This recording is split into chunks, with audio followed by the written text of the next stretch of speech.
Good afternoon, everyone. I trust we all had a fantastic lunch of rice. I'm sure that was fantastic for all of us. Right now, I'd like to bring up Corien, who's going to be talking about AI and machine learning in the SOC. Please give it up for Corien. Thank you very much. So I generally don't do well with the stage and with an elongated room like this. I think I'm particularly challenged. Good afternoon, everybody. Graveyard shift. They've now fed you. Your blood sugar levels is either plummeting after dessert or is now stable after a morning of learning. And thank you for taking the time to be with us today. Bingo. Who plays bingo? Nobody plays bingo. But I think when we sit in some of these presentations, we can all play bingo. How many times is AI mentioned? How many times is machine learning mentioned? And how many times is a lot of these concepts repetitively mentioned without really giving good context? So what I'm trying to do today is just give a real good sense of where we are as an industry when it comes to some of these concepts. Now, I want to pause on this for a moment. And I want to invite everybody, if you want my slides, you're more than welcome to have them. So you don't have to take photos, just come to our booth. You can have them, I'll send them to you. I love it when people take the slides because it means they actually don't think I'm talking nonsense. Let's focus on the statement for a moment. Hackers don't land on high-value assets. What does that assume? I'm making the base assumption that at least they work a little bit for their money. That's quite reasonable to assume. They've got to do a bit of hard effort. Now, people ask us all the time, why is email compromise the most prevalent? I'm like, because it's much easier to log into something than what it is to really get through firewall controls and all the other defense and depth that we have in our infrastructures. But I want you to remember the statement as we go through the day because it becomes quite evident as I talk through some of these things. Now, when it comes to that bingo word of AI and machine learning, who around the room is a chess player? Chess players, chess players, chess players. I love it when people say, oh, artificial intelligence is so new. I'm like, hell, have you not been around for the last 60 years? The Kasparov chess algorithm was built in the 50s. And it was effectively predictive AI. It could predict the likelihood of the outcome of a chess game against the best players in the world. Yes, we've become a little bit more sophisticated. But there's two amazing trains of work that's happened within AI and machine learning over the last 60 years. The one piece of work is, how do we get to deep learning? Real deep learning, and how do we stabilize those models? How do we build the fingerprint that detects anomalies? That's the kind of deep learning that we're trying to get from the vast amount of data that we're creating. The below the line in terms of the data is, how do we teach this to machines? Now, I love it when people say, oh, artificial intelligence is going to take over the world. Who has watched this video of the robot that jumps? Now, I have two boys. I watch them jump 70 times a day. They don't lose their balance. They jump from here to there to there. They stand, they go like this. You take that robot with two fingers, you go, bah, on its forwards, and it sits on his hind. Because we can't really train a balance yet. There's elements of this machine learning that we're really still grappling with. But where we are from a security perspective, in the last 2 years, we've done a hell of a lot. That deep forest learning, where we have the fingerprint to know how to detect anomalies, but the machine can now predict whether, is this an anomaly, is it not? Is where the deep learning and teaching the machine to predict it is starting to come together. Now again, I made the example of the chess model. This is not new technology. predictive artificial intelligence was stabilized really from a conceptual point of view in 2017. We could, with near accuracy, with great accuracy actually, do predictive artificial intelligence. So if I see this and I see that, then I predict this would be the outcome. And we are starting to string this together in how we use it from a security perspective. What has changed over the last few years is the fact that that now becomes generative, and absolutely we can now interface with natural language. So most recently I showed one of our artificial intelligence engines or assistants. And I said to a group of CISOs, I said, you know, how long does it take a firewall engineer to audit all the rules in the firewall estate? And one of the CISOs said to me, no, Corien, let's rephrase your question. You find me an engineer that wants to audit all the rules, and I'll answer your question. That's the reality. Where at the moment, I can say, where do I have this duplicate rule? And can you remove it without affecting my data plane? I can naturally speak to some of the assistants that we're seeing in the industry. This is progressive. This is why when we look at the Gartner top 10 trends for cybersecurity, the democratization of AI is up there. It is going to be pervasive through everything that we do. Now, how does that affect our SOC? Who here works in or really near to the SOC processes? Awesome. Okay. I have a forensic background. And for a time in my career, I was what they call an independent war room commander. So that would mean I would step in once the pawpaw hits the fan and hopefully help a lot of people stand the things back up forensically, help with communication, help Interpol take over and do all of those investigations. So when people tell me, you know, SOC is so complex, it's people, process, and technology, I really want to smack someone. Because it's so much more than that. When I stepped into a war room and I had engineers sleeping in the back room and there was no light and I've got command line running on all of the screens, nobody has eaten, nobody has slept properly, and we're still down. The first thing that I say is, why is there no proper whiteboard space in this space? When we look at optimal SOC creation, it's so much wider than people, processes, and technology. We don't have the people. We don't have enough of the people. We need to think about facilities. It's a complex thing to stand up. A mature SOC is a really complex thing to stand up. Now, what does this AI and SOC bring together for us as a challenge from a security and machine learning perspective? One, how do I simplify and standardize?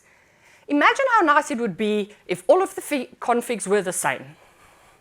Wouldn't have to second guess myself if I have to tinker around some of the changes. Ultimately, imagine I could, in a sophisticated manner, protect against some of these attacks by having the machine, through some of these deep learning models, really do the predictive outcome. And lastly, as all of our business units grapple with large language models and how do we apply it in our own businesses, how do I protect that? How do I protect the data from leaking? How do I train assistants to help my staff to do it themselves? Who in the room can tell me what a machine customer is? Top 10 Gartner trends for 2024 for CIOs and CISOs across the world. A machine customer. A machine customer is the reality that now there's a middleman between you and your end user. So take the example of planning a holiday. In the past, you would plan a holiday how? I want to start in Byron Bay, I want to drive down to Sydney, I want to camp, I like clean ablutions, and I want to stay 2 days in a site. And you would start with what? Google. Now you go to Copilot, you go Vacation Planner, you say, want to go by car, I want to see the top 10 things, I like to camp, and I want cleanliness with a 5-star rating.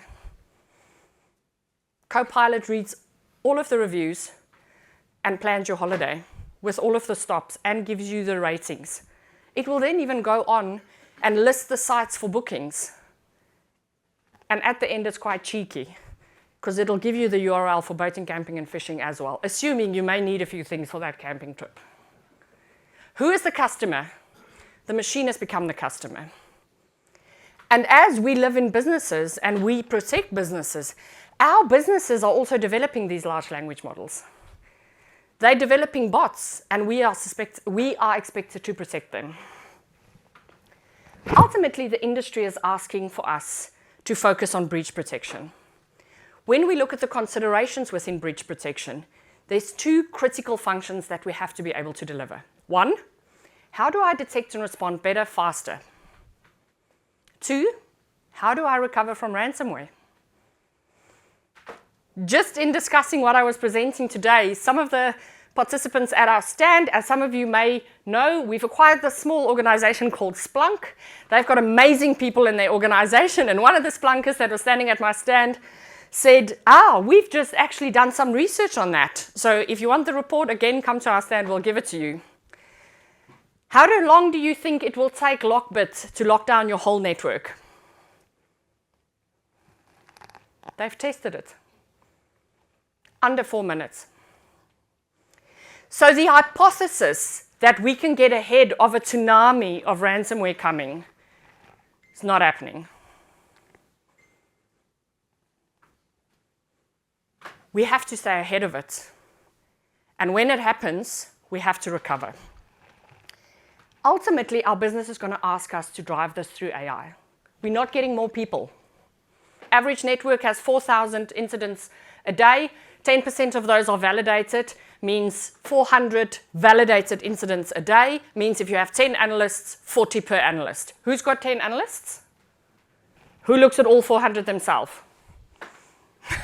Who ignores most of them and hope you do it okay? That's great. We've arrived at a place where we've realized that if we don't do it with an identity-first approach, we cannot get ahead. And whether you want to call it least privilege or zero trust or whatever bingo word the industry gives it, identity is not new to us as security practitioners. We're doing it smarter now. And lastly, every client that I talk to is saying to me, Corien, I have to have less tools. So whether you want to talk about a platform approach, single vendor approach, single eyes on screens, single pane of glass, less is what we're asking, is what the industry is demanding of us. Now let's have a look at this from a layer perspective. We start quite basically with some of these layers. We think that we have the immunity. We've immunized our networks and our endpoints against some of these threats. And then we build it up through the practices. You know, we do anomaly detection. We can tell. All of you can tell whether somebody has data hoarding on your network. Correct? Yes. You can. Do you? Is the other question. We know what the average download speed is of everybody on our network because we know their identities. And when that becomes anomalous, so downloading more than your general download on a day, immediately that should be a concern. Because what is that? You can't exfiltrate data that you haven't hoarded. It really talks about hackers don't land on high-value assets. That lateral movement has got a very distinct pattern. That takes us to the next step, is these tactics and techniques that we know. We know how lateral movement works.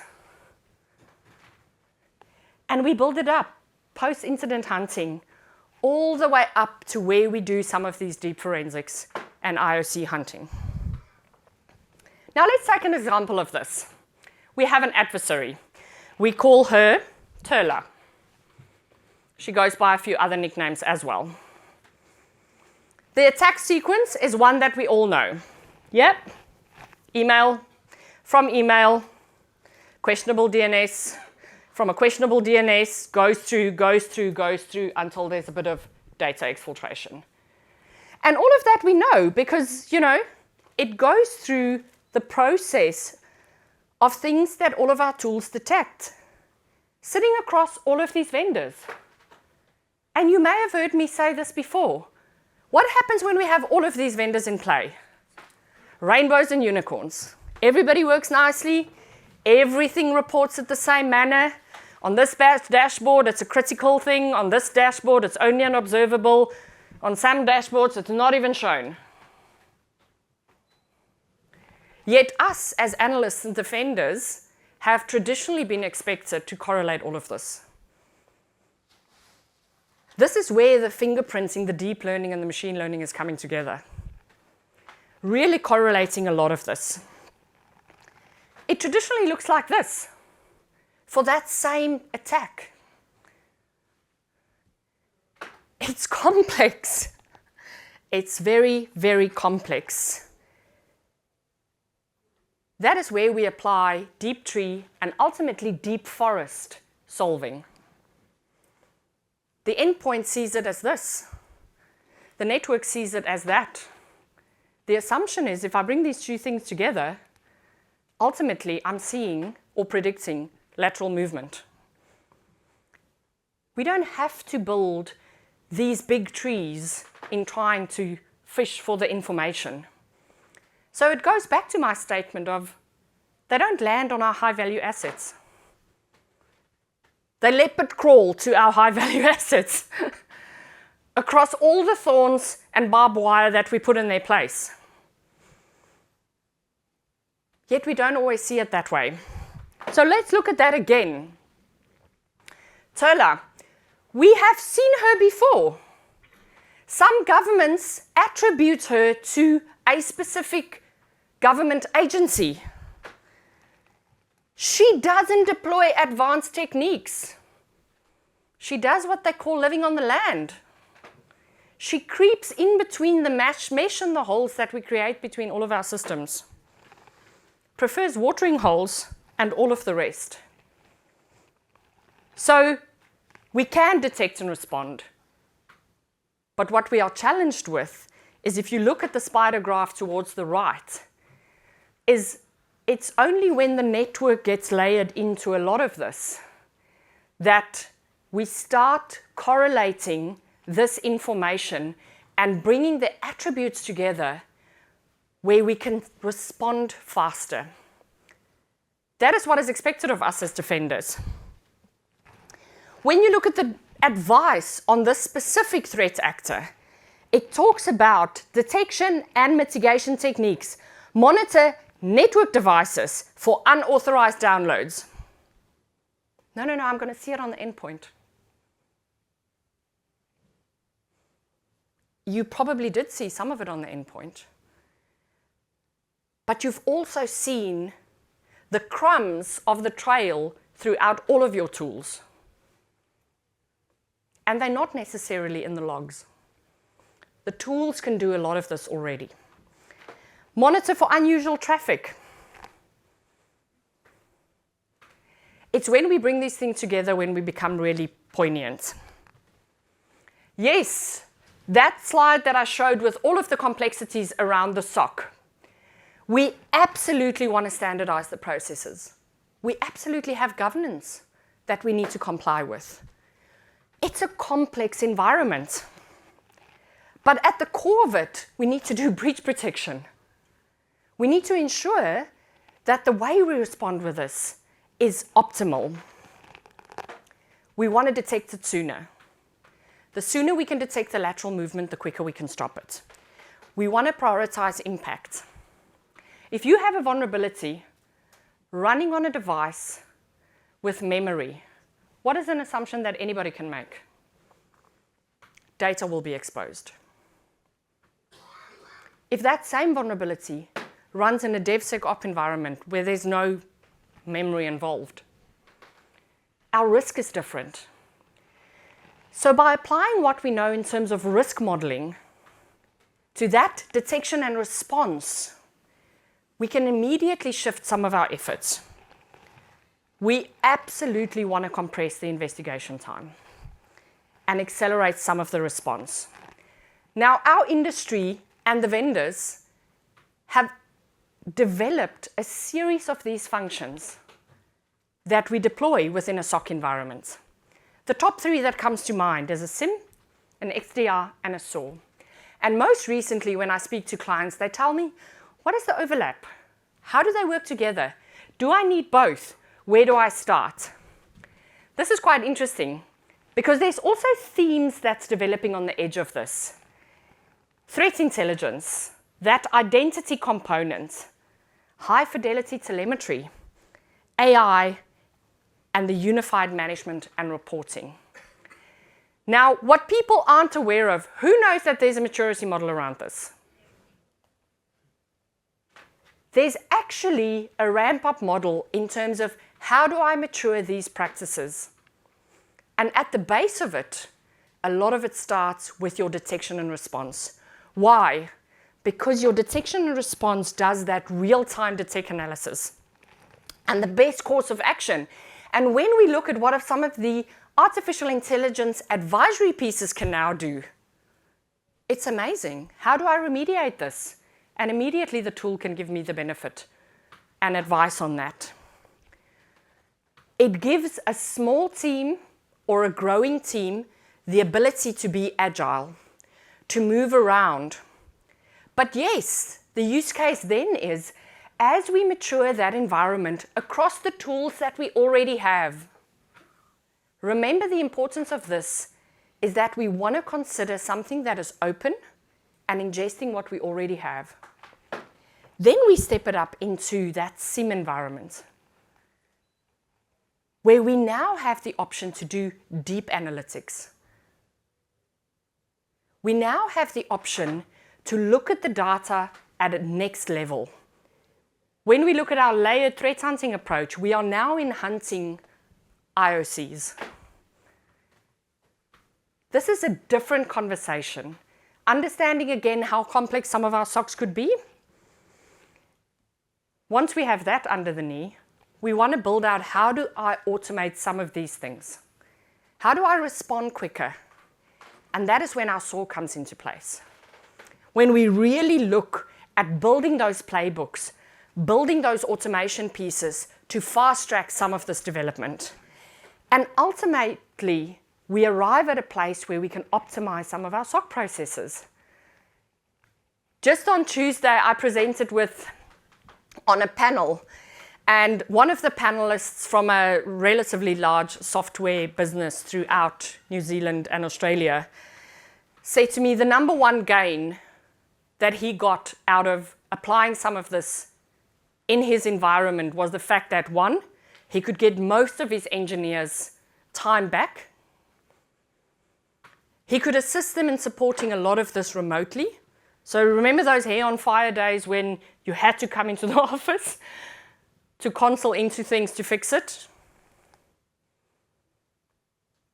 And ultimately, his team now has had freed up time where they can start looking at other processes. So they're installing those whiteboards in the SOC war room now for me, because I reminded him that a SOC can be a complex place. When we look at it from an architecture level, absolutely a security environment will never only have one vendor. Everybody knows that. We have already built complex stacks of vendors that look at our identity. Identity can be as complex as 3 vendors. Who's got 3 vendors looking at identity?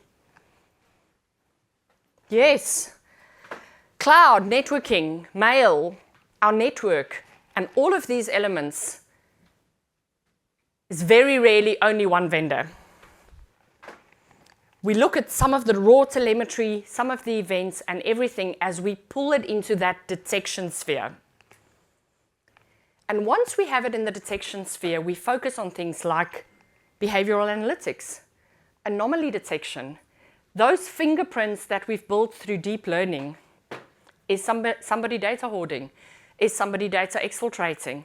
Is somebody accessing outside of usual work hours from a domain that I've never seen before? Or has a specific user changed location? People are creatures of habit.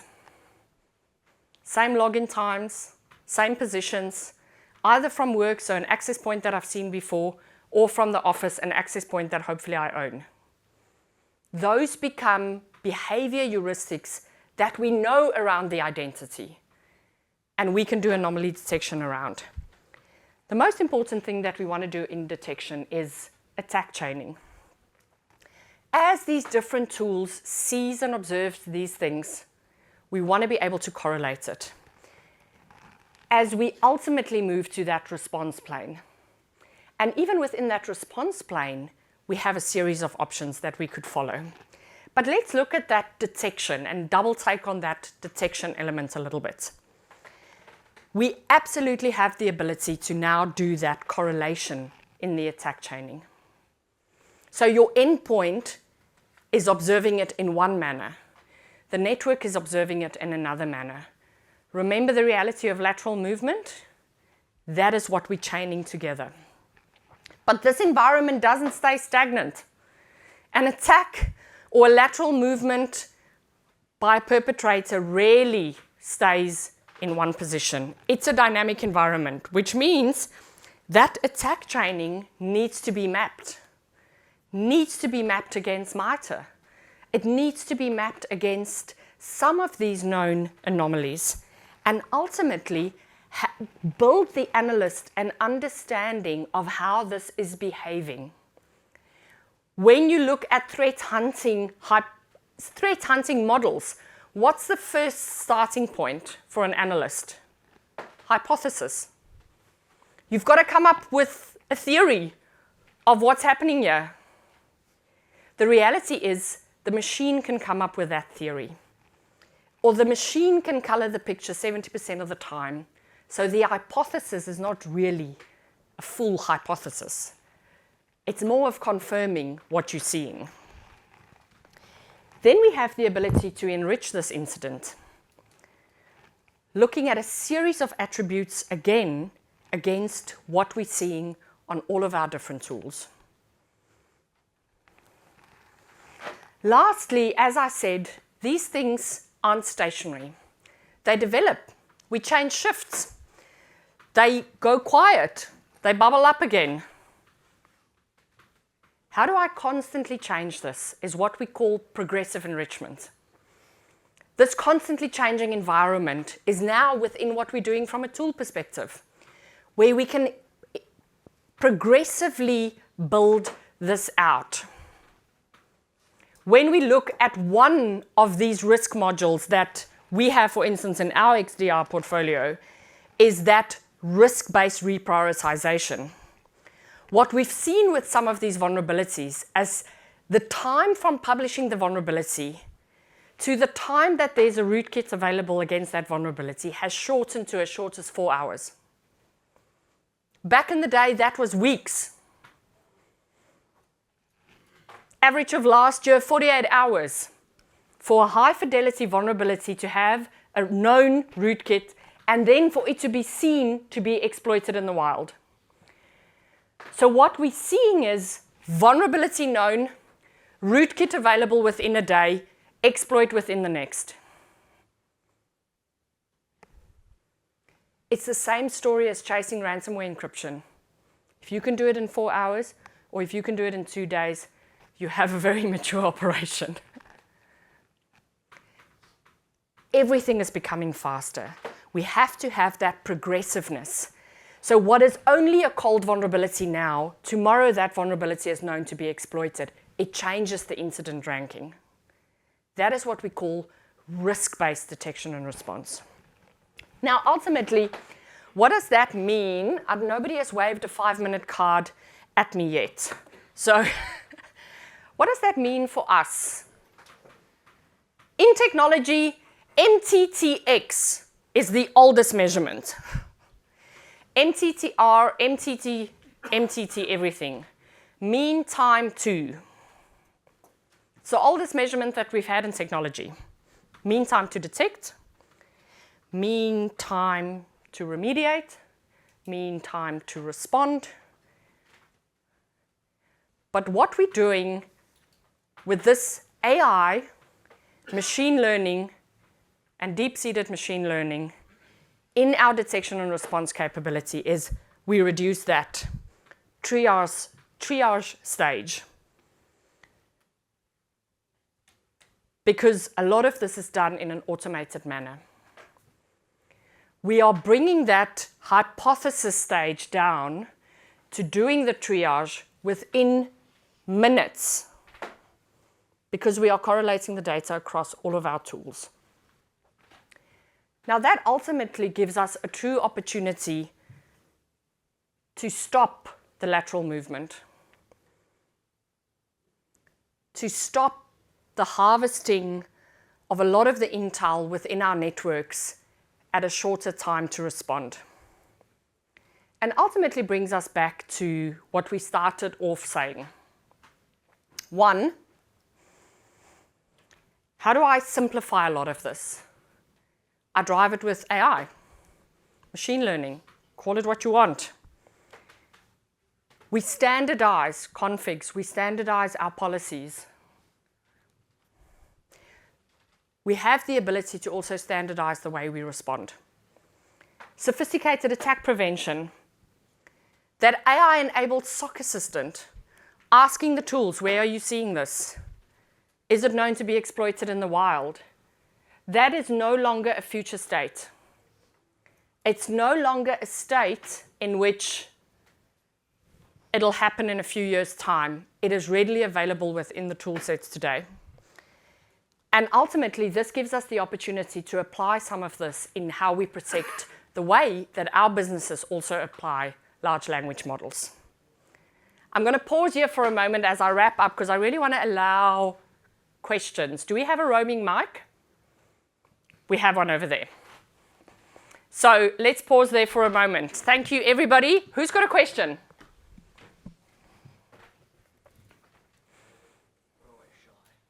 Everybody is shy. Do you want to ask a question? Sure. Anyone got any So for your statement now, you...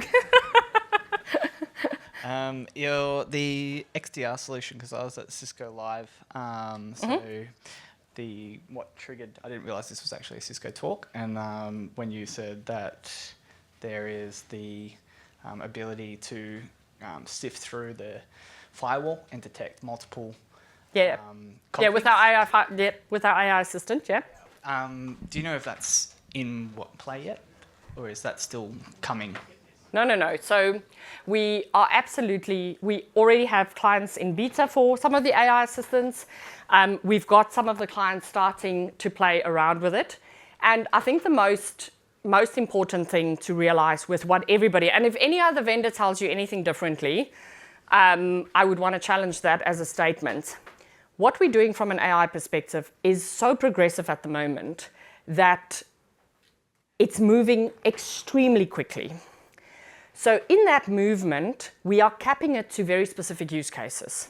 So what you are able to ask an AI assistant now, even though it is in production, is not what you are able to ask it, because the constant training of it across not only your infrastructure, but across global deployment of that is changing and training it.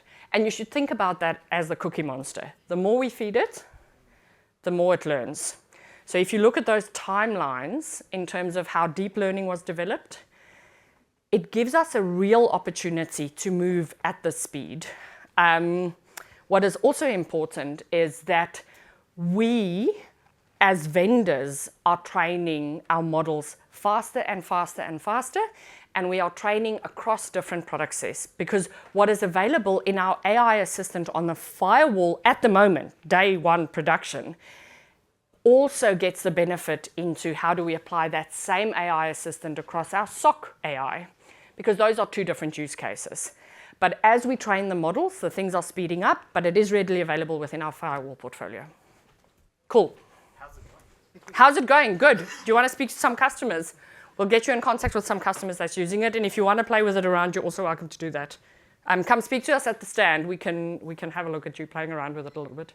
Yes. You didn't know it was a Cisco talk, which is a compliment. The idea is not to talk to people about products.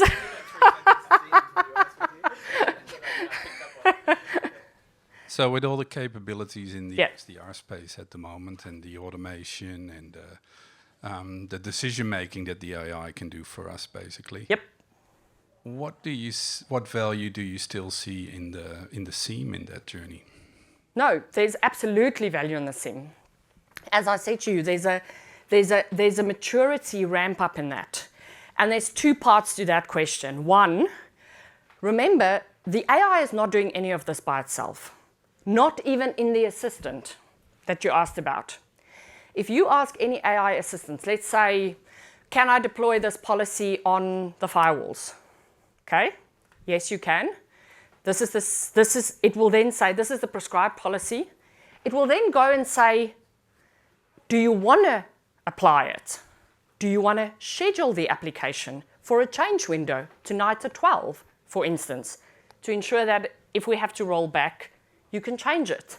So we as Cisco have arrived at a place where we want to gain the analyst and the user's trust through the application of AI. So to gain that trust, we are giving that granular autonomy. None of these AI things are doing things by themselves, except apply the models that they've been trained on. So for instance, I keep on going back to the example of data exfiltration. We know what data exfiltration looks like. We know how a command and control establishment looks like. We can fingerprint that. So those will immediately be recognized. Okay. But that then brings you to the second part of your question. So we want to build your trust. Second part of your question is, how is that relevant for the SIM? It depends on where you are in your journey. The SIM is absolutely valuable if you want to go do that deep analytical analysis. Where we have to arrive is, does it make sense to ingest all of the logs into the SIM? And where we are absolutely bringing value to our customers, for instance, is the integration between the two. Does it make sense to triage here and store less? Yes.